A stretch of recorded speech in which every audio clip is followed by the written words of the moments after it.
Hey, welcome, Haleh. So, me and Haleh, after I formally introduce her, as we do here, thought that it might be nice to ground ourselves in Rumi's wisdom and beauty by listening to one of his poems, translated, not translated, actually, in original language by Haleh. So, I'm going to introduce her and then we'll just all kind of take a breath, close our eyes, and listen. And then we'll go into the conversation. So, Haleh Liza Gafori is a translator, performance artist, poet, vocalist, and educator born in New York City of Iranian descent. Her acclaimed translations of poems by the 13th century sage Rumi have been published in two volumes, Gold and Water, by the New York Review of Books. Welcome. Okay, so let's all kind of take a moment and just listen. I'll mute myself. Okay, I'm going to just recite the original text, an excerpt from Ghazal number 4. He has over 3,000 ghazals, so this is number 4. ای در شکسته جام ما، ای بر دریده دام ما، ای نور ما، ای سور ما، ای دولت منصور ما، ای یار ما، عیار ما، دام دل خمار ما. جوشی بنه در شور ما تا می شود انگور ما. آتش زدی بر عود ما، نظاره کن بر دود ما. Thank you. I'm assuming that was it. That was so beautiful. I mean, I could recite another one, but yeah, that was perhaps later we'll recite another one. So like lyrical. It's beautiful. It's Thank you. very rhythmic. Yeah. A lot of internal rhyme and wordplay. Incredible, really. Okay, so just to ground the conversation in where we're at, I want to know how you're feeling today, how your heart is. I'm feeling well. I was in California and just got back a couple days ago, was sharing Rumi in California, and now I'm here back in Brooklyn, and I think my jet lag is finished, and I'm always happy to share this material. So I feel good and happy to be here and happy to see you all. How did your story with Rumi begin? Where are the roots? Yeah, well, I would say, the first time I heard my father recite is when it all began, the relationship began. My parents came from Iran in the 70s, and I like to say, which is the truth, one suitcase of clothing and two suitcases of books. And in those suitcases of books were old copies of Rumi's work that my grandfather had handed down to my mother. And so Maulana Rumi's words were around, they were in the house, and my father was reciting. And I remember the first poem that he ever recited went like this. یک خانه پر ز مستان، مستان نو رسیدند، دیوانگان بندی زنجیرها دریدند. That was the first line there. And, I didn't grasp the meaning at that time. I didn't understand the depths of meaning, but I noticed that there was a rhythm and there was a rhyme. And I noticed how something happened in the room when the poem was recited. Something changed, and my parents had Shab shares, which are poetry nights, with friends once a month through my childhood. And amazingly, they really stuck. I think about 2 decades, they and their friends gathered basically once a month. They didn't miss. And they did what's called a dore, which means it's an event that repeats and it's hosted by different people each month, so they'd go from house to house. And I was one of the kids on the fringes, kind of interested, but not that interested. When I was a child and adolescent, I hadn't really been captured by the poetry yet, only by maybe the rhythm and rhyme and the awareness, as I said, of the impact of it.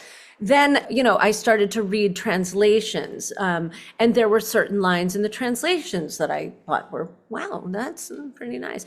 And then I started reading the original text and started singing the original text. And the original text is so full of as we saw, meter, rhyme, and rhythm. And, he was often composing to the beat of a drum. So there's an inherent rhythm. And so when you hear the poem, you want to sing it. And so I was doing that and I was touring a bit. And then eventually, well, I put that down. And in a way, he spiraled through my life. He would appear and then disappear and then appear again at a different level of depth for me, and then appear again at another level, and then another level, and then in 2016, there was a translation on my desk and I read it and I thought, is that what he said? Let me look at the original text. And I was like, let me give a shot at translating this. And then that's where I began. So that was 9 years ago. I think the question I didn't prepare but want to ask is, what did you feel about the translations that were out there, and what did you think was missing? Well, I'd say, they're a mixed bag. I think that, there are some certain poems that are beautiful and came across, and certain lines that touched me. And then there are certain poems where things really did go wrong, and there were mistakes made. And what would happen is that sometimes a mistake is made, and then a lot of translators are using that version because many of the translators do not speak Persian. So they use a translation often by A.J. Arbery, who was an Englishman translating in the 1950s. And he did learn Persian, right? But he was in a different culture. He didn't have that much cultural context. And Arbery was a scholar and did a lot of profound work. And like anybody, things are imperfect. But there were certain errors that then would repeat like a waterfall in the translations that followed. That's true. And yet, there are things that were transmitted, of course, and so, as I said, it's a mixed bag. And when I approach translation, I like to do just the poems that startle me, that I like, that I feel speak to our time, speak to me. If a poem has been translated well, I generally am not going to retranslate it. I've translated some poems I've never seen translations of, and I've translated poems that I feel needed another go. And your books also have themes, no? There's I was reading one of your articles that talked about how water and gold are actually quite opposite in the moods that they are. Can you tell me a bit more? Well, I mean, I think that they do have, there are shared themes. I mean, Maulana Rumi, as the whirling dervish comes back around to the same point, Maulana Rumi brings us back to certain themes, because this is universal wisdom that he's sharing, and that doesn't change, right? And so he brings us back to love, how he defines love, for instance, comes back around in all kinds of different ways, and how he talks about ego death comes back in all different ways. There are shared themes between the books because there's shared themes between the whole body of poetry. And yet one could say that gold might have a bit more of, here's gold, might have a bit more of the ecstatic, and water might be a bit more moody, in terms of there's probably more politically minded poems in water. There's a little more about grief in water, but both of them have, these themes of transformation, of alchemy of consciousness, repeating and repeating. And how do we expand, into deeper levels of compassion? How do we evolve as humans? Maulana Rumi never denied the struggle of human existence, right? So he's honest, he confesses his own struggles, and then he advises us, and we can take his advice because we know he's lived through something, and he's come out victorious. We know not just by the poems, but also by the way he lived. He was a great guy, very nice guy. And someone asked me the other day, what do you think was the apex or evidence of Rumi's incredible, evolution? What's the, sort of the greatest evidence of that? And I said, well, the kindness that he consistently showed as a human being, and the dedication to offering poem after poem that was here for our nourishment and our liberation. But that daily life kindness is a real evidence of someone's evolution. I believe that. That's really beautiful, yeah. Something I wanted to ask was how your relationship with the Persian language and Iranian culture and with Sufi lineage? How did that shape the way you understand and kind of render his voice? Well, when I first started to even think about the idea of translation, I was actually in school. I was taking getting an MFA, and there was a translation class. I had never thought about translating. I was in my early 20s, and I thought, oh, a translation class. I'll take a translation class. And I thought, oh, well, I'll translate from Spanish because that's what I was studying in school. I had been studying Spanish in school. And then I said, wait a second, what? I should translate from Persian. I'm Iranian. And so right at that moment, before I started doing any work for the class, I said, wait a second, let me translate from my own the language of my ancestors and my own heritage. And then at that moment, I had to learn how to read in Persian. So I knew the language. I had heard the language. My parents would talk to each other in Persian. They would talk to us mostly in English, and we would respond in English because they wanted us to really focus on English. But the language was in the house, so I knew the language. And now I had to learn the alphabet. And so I started there, and then I started with Sohrab Sepehri, who's a contemporary Iranian poet who was writing in the 1950s. And I picked him because I really liked things he said. For instance, I'll give you a little example. The meadow is my prayer rug, cypress trees, my minarets, and the wind, my call to prayer. So he was a nature mystic. And I see all these hearts coming up. I felt the same thing. And so I really liked him. So I was like, I'll start here. He's very direct. It was a good place to start. And then eventually I came to Rumi. And Virginia, your thought about what do you know of the language? Maulana Rumi is writing in meter, and he has sometimes acrobatic syntax in order to keep the meter, and he's doing wordplay, and he's doing kinds of things like this sometimes, and he's also creating new words, and he's also using words at times that people aren't using now, or words that have ancient meanings or had different meanings at that time.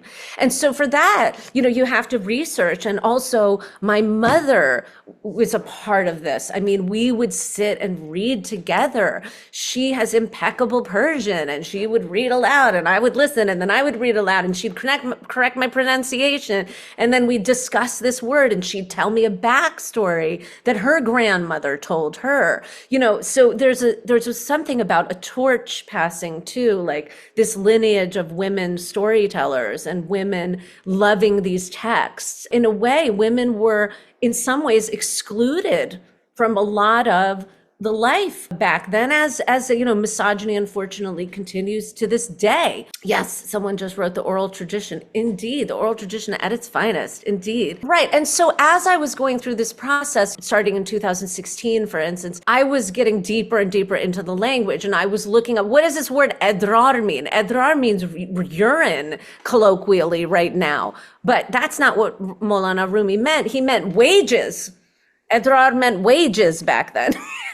So it's like sometimes you got to look it up sometimes and see what's going on there. Now, also, I want to say that it's not that Maulana Rumi isn't accessible to contemporary Iranians. It's challenging, but not that challenging. Some people say that Maulana Rumi is easier to most Iranians than Shakespeare is to most Americans. I don't know if that's exactly true, but perhaps. And there are some lines that are very, very, very easy to understand, very clear, very direct, and you need to only do a literal translation. And there's some lines that are elusive and that Iranians could argue over the meaning. And then at that point, you've got to use other poems to give you clues, and you've got to use cultural context to give you clues as to what does this line mean? What did he mean when he said this, Yeah, we call you a translator, but I think more than anything, you're also a bridge between, this language and contemporary language and contemporary readers. Obviously, we live in a different context. What I always found incredible about Rumi's poetry was how much I resonated with it. And I was like, okay, this was written like thousands of years ago, and it feels like 800, yeah. but yeah, it was just really incredible for me to always feel this resonance.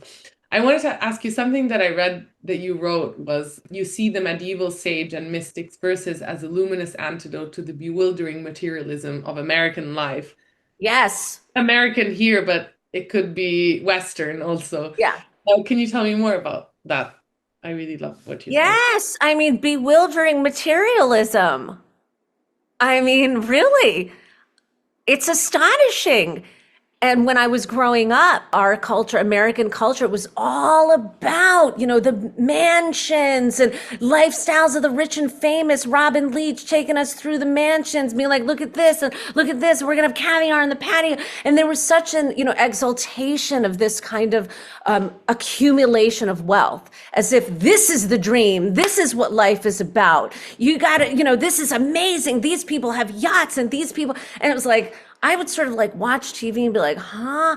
Because there was something in me that really didn't resonate with that. While outside the window was the Hudson River. I always bring up the Hudson River because it was my first heartbreak. While outside the window was the Hudson River, and the Hudson River was essentially, as beautiful it was from the surface, it's a gorgeous river shimmering in the sunlight, but it was toxic, and when I said to my doorman, I want to swim in the Hudson, he said, swim in the Hudson? That river will eat your toes. And I was like, what kind of world is this? That this beautiful river has been dumped in so much. Why? Because reckless desire for profit. You couldn't deal responsibly with the waste. You wanted to do it the cheapest way. You dump it in the river. Disrespect, irreverence for the natural world. And then this exaltation of material gain. Like, it just didn't make sense to me. Anyway, Maulana Rumi, it's not that. For him, gold, as I say in the intro of gold is not that matter, that precious metal. Gold is the feeling of communion. Gold is the deepest love that we can access within us. That's the gold of existence. And so he is offering us a value system that exalts our relations and invites us to have deep and profound loving relations. It's not transactional, it's relational, and it's putting everything behind that. His whole energetic thrust is there to help us have deeper relations and better, healthier, more loving relationships with ourselves, with each other, with the earth, with the divine that pulses through everything, because he also believed the divine pulses through everything. So, this is what we're going for, is communion, and that's the gold of existence. So it's a very amaterial philosophy, and I thank Maulana Rumi for that, because I needed that, and I needed an affirmation of my own sort of sense of estrangement, from a very, very material and militaristic world. And, not just materialism, but to think about, the basis of militarism is X versus Y, us versus them, you versus me. We're better than them. Hierarchical thinking, right? Polarizing and hierarchy, excluding and including, and saying tribalism, and we're better than. And what does this lead to? Catastrophe after catastrophe. And he's just saying that whole foundation of thought that leads to these catastrophes, he's like, I don't buy that. And he's bringing us to another way of seeing, which is interconnection, interdependence, oneness. You are me and I am you. Why get mired in all these me's versus you's? We are light upon light, and the glass light passes through. Why muddy ourselves with a grudge? One essence, one intelligence thrust us into one curved cosmos where the soul counts one, the mind insists on two. Five senses, six directions, drop the lot. Leap forth, let oneness draw you closer and draw you in. There you are, a gold mine, not just a nugget of gold. There is one spirit, there's one oil in countless almonds, one spirit in countless bodies, one meaning in countless words uttered by countless tongues. Shatter the jugs, the water is one, steeped in union, The heart remembers a world beyond words. Soul, send the news. I have chills all over my body. Wow. Thank you. And just one more comment on this, but the news, think about the news. The news is all based on the delusions of separation, X versus Y, and the horrific catastrophes that arise out of that, and the exaltation of material over spiritual. And so when he says, soul, send the news, imagine our news was coming from a world based on this value system. Oh my God. That's that's a world I like. That's a world where I'd feel at home. And I think it's actually Not that I really, don't feel at home in this world because I've grown, but to be able to hold it, just side note. That's a side note about the way we have to just be here and hold what it is. Anyway, go ahead, Virginia. no, I think that it's also very natural for us to be kind, I think. This is like the faith that I have is like that it's actually really natural for us to be kind and to love each other more than like being kind of influenced by these exactly materialistic, which everything, like every issue that we have is an issue of separation from the other, from nature. Like this is the basis of everything. So, but I think it's strange because actually as human beings, I have faith that it's natural for us to be kind in reality. But maybe we forget that. I don't know what happens, but it's so great to be reminded. And I think that the chills that those words set, even when it says like you're not a piece of gold, you're a gold mine or something that you Right, said not just a nugget before. of gold, a gold mine. When you're in that state of union and recognition of that, Yeah. yeah. That really sends chills down my spine, but I often associate goosebumps to something like ancient and familiar of mine. So I'm like, oh, maybe my body's just recognizing this and just getting it. But anyways, um, speaking of materialism, I think that Rumi's voice is often quoted. I think so many people quote Rumi without even knowing that they're quoting Rumi. That's something that I've experienced at least. And I feel that it's so rarely explored in depth. And this is why I value your work and this course so much. And this is why I really wanted this course on Advaya, because I was like, this is rare. These things are not in many places. So we need this. And I wanted to know, what do you wish people understood more? And what do you think about this kind of superficialization of the Rumi effect? Yeah, well, I mean, I do think that, people sometimes just write random sentences online on social media and put like his name under it. There's no sort of source or accountability as to, well, who translated that? I mean, just this is a side note, but that's one of the reasons I think it's good to say who translated this, because then at least we know where is this coming from. This isn't just some random sentence someone wrote and then put Rumi's name under.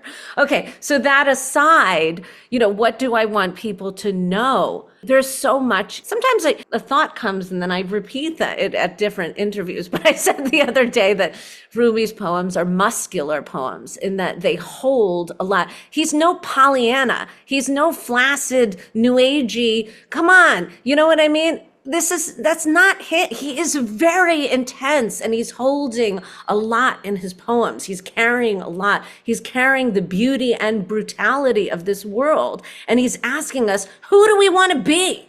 And also, he's asking us, what's a more fragrant way to roll?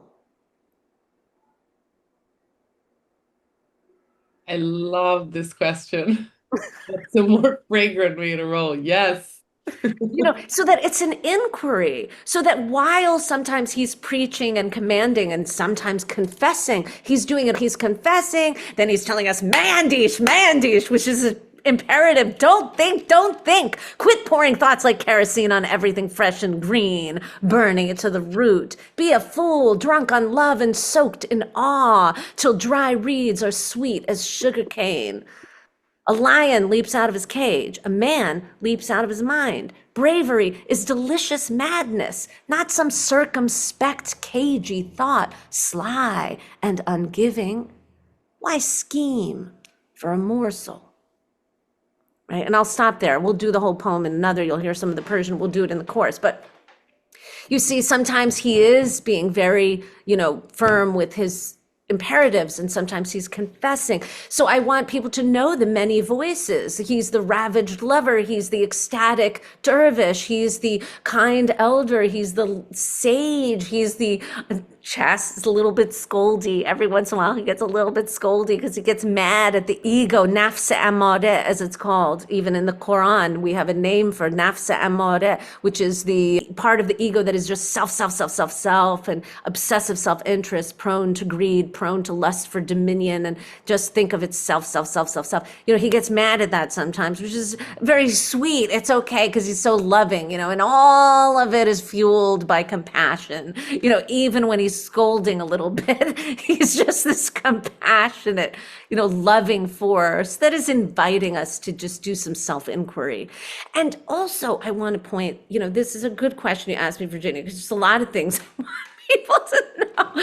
But one thing I do want people to know too is that a lot of people who are attracted to Rumi are already doing some kind of seeking. They're already wanting to live in a more heartful way. And I don't want Rumi to be thought of as someone that just gets us deeper and deeper into navel gazing, right? And also into a sense, the conscience. Look, some people have a lot of conscience. A lot of people who come to Rumi have a very present conscience. They're concerned about the world. They want to grow. They want to experience alchemy. And then there are people bombing villages with not one speck of conscience, right? And so it's not about people of conscience getting paralyzed by more conscience and feeling like, oh my God, self-purification. I have to look at my ego and, get every trace of ego out of me. Yes, it's good to do the self-inquiry, and he's inviting us to do that. But I think the larger point here is, what kind of culture are we creating? What kind of global experience are we creating so that don't get paralyzed people of conscience in a sense of perfectionism? Please don't, because we need you. So while you're doing this self-inquiry and also letting this poetry uplift you and hopefully help you burst through shackles and make you a more present and expressive person in this world, that's very good. We need that. You don't have to go for perfection and ultimate purification, right? Because sometimes people of conscience get caught up in that. And the world is imbalanced partially because of that phenomenon, right? Because the people who don't have conscience, they just keep doing what they do, right? What is that slouching towards Bethlehem? The worst are full of passionate intensity, the best lack all conviction, right? So, you understand what I'm saying? That sometimes this critique of the imperious ego is there to make us aware of who we are voting for too. Not just the work we're doing on ourselves. It's what are we exalting? What is our value system? Who are we calling heroes and leaders?